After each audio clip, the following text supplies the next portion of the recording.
কেমন আছো আমার ছোট বন্ধুরা? আশা করি তোমরা সবাই ভালো আছো, সুস্থ আছো আর মন দিয়ে পড়াশুনো করছো। আমরাও কিন্তু পড়াশুনো শুরু করে দিয়েছি। আজকে আমাদের পড়ার বিষয় ক্লাস 8-এর ভূগোল। প্রথম পর্যায়ক্রমিক মূল্যায়নে তোমাদের ক্লাস 8-এর ভূগোল বিষয়ের যে সিলেবাসটি আছে সেখানে যে অধ্যায়গুলি আছে তার মধ্যে প্রথম অধ্যায় অর্থাৎ পৃথিবীর অন্দরমহল, এই অধ্যায়টি নিয়েই আজকে আমরা আলোচনা করব।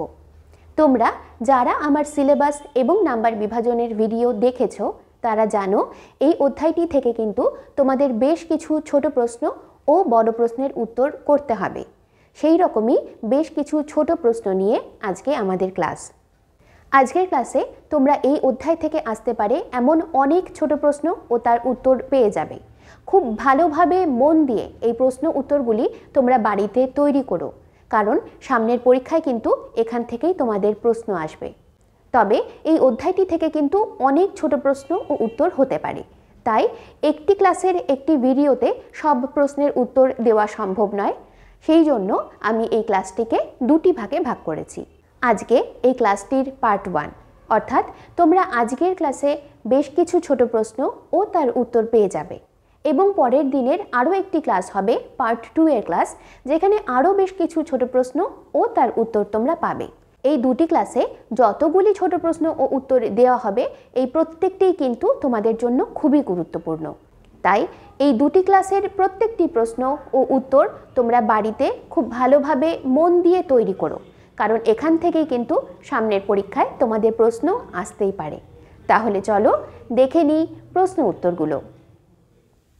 অতি সংক্ষিপ্ত উত্তরধর্মী প্রশ্নাবলী। এই প্রশ্নগুলির প্রত্যেকটির মান 1 নাম্বার করে।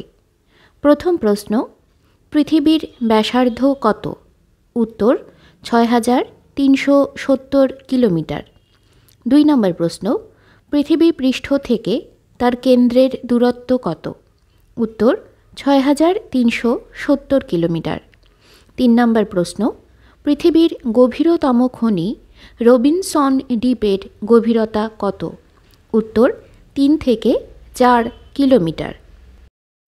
4 নম্বর প্রশ্ন, পৃথিবীর গভীরতম কৃত্রিম গর্ত কোনটি? উত্তর রাশিয়ার কোলা উপদ্বীপের 12 কিলোমিটার গভীর একটি গর্ত। 5 নম্বর প্রশ্ন, ভূগর্ভে কী হারে উষ্ণতা বৃদ্ধি পায়? উত্তর প্রতি 33 মিটার গভীরতা বৃদ্ধিতে প্রায় 1 ডিগ্রি সেলসিয়াস হারে। 6 নম্বর প্রশ্ন, পৃথিবী পৃষ্ঠের গড় তাপমাত্রা কত?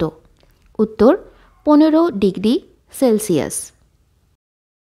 7 নম্বর প্রশ্ন, পৃথিবী পৃষ্ঠের গড় তাপমাত্রা 15 ডিগ্রি সেলসিয়াস হলে রবিনসন দ্বীপের তাপমাত্রা আনুমানিক কত হবে? উত্তর 106 ডিগ্রি সেলসিয়াস থেকে 136 ডিগ্রি সেলসিয়াস। 8 নম্বর প্রশ্ন, ভূগর্ভের গ্যাস বাষ্প মিশ্রিত উত্তপ্ত তরল পদার্থকে কি বলে? উত্তর ম্যাগমা। 9 নম্বর প্রশ্ন, অগ্ন্যুৎপাতের মাধ্যমে নির্গত অর্ধগলিত সান্দ্র পদার্থটি কি নামে পরিচিত? উত্তর লাভা। 10 নম্বর প্রশ্ন, উষ্ণ প্রস্রবণ কি? উত্তর পৃথিবী পৃষ্ঠের ফাটলের মধ্য দিয়ে বাইরে বেরিয়ে আসা উষ্ণ ফুটন্ত জলকেই বলা হয় উষ্ণ প্রস্রবণ। 11 নম্বর প্রশ্ন, পশ্চিমবঙ্গের কোথায় উষ্ণ প্রস্রবণ আছে? উত্তর বক্রেশ্বরে। 12 নম্বর প্রশ্ন, পৃথিবীর ভিতরের তাপশক্তিকে কি বলে? উত্তর ভূতাপ শক্তি। 13 নম্বর প্রশ্ন, কোন দেশ পৃথিবীর মধ্যে সবথেকে বেশি ভূতাপ শক্তি থেকে বিদ্যুৎ উৎপাদন করে? উত্তর আমেরিকা যুক্তরাষ্ট্র।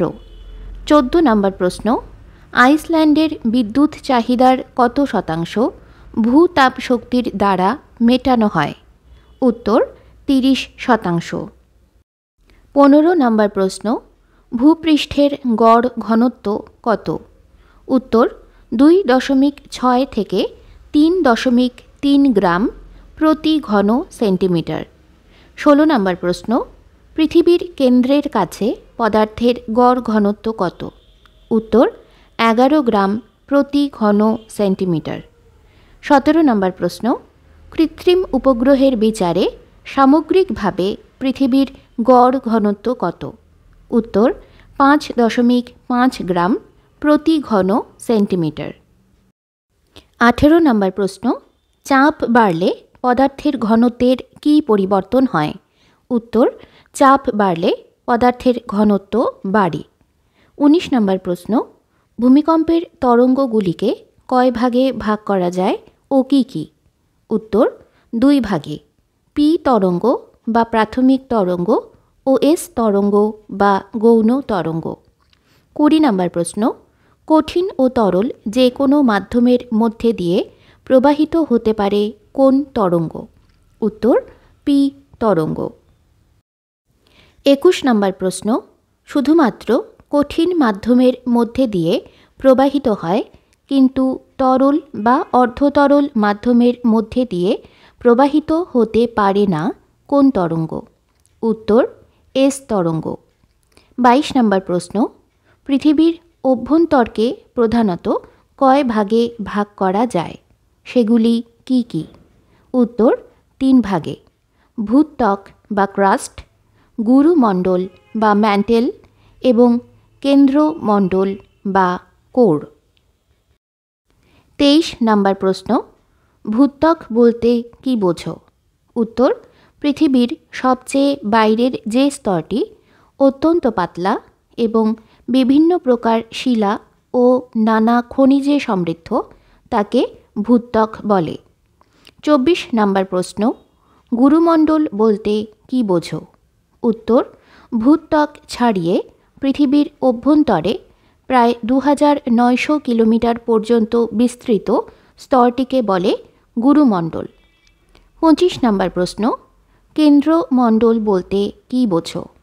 উত্তর ভূত্বক ও গুরুমণ্ডলের পরবর্তী এবং পৃথিবীর কেন্দ্রের চারদিকে বেষ্টনকারী প্রায় 3500 কিলোমিটার পুরু স্তরটির নাম কেন্দ্রমণ্ডল।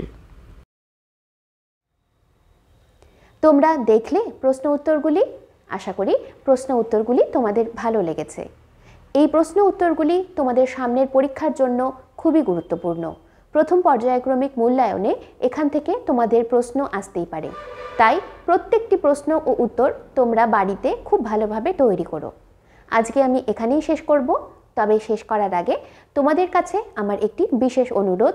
যদি তোমাদের আমার এই ক্লাসগুলো ভালো লাগে, যদি মনে হয় আমার পড়ানো তোমাদের পরীক্ষার কাজে লাগছে, তাহলে আমার চ্যানেলে একটা সাবস্ক্রাইব করে দিও, ভিডিওটাতে একটা লাইক দিও, বন্ধুদের সাথে শেয়ার করো। আজকে এই পর্যন্তই। আবার পরের দিন দেখা হবে পার্ট 2 এর ভিডিও নিয়ে, যেখানে আমি আরও বেশ কিছু ছোট প্রশ্ন ও তার উত্তর নিয়ে তোমাদের সাথে আলোচনা করব।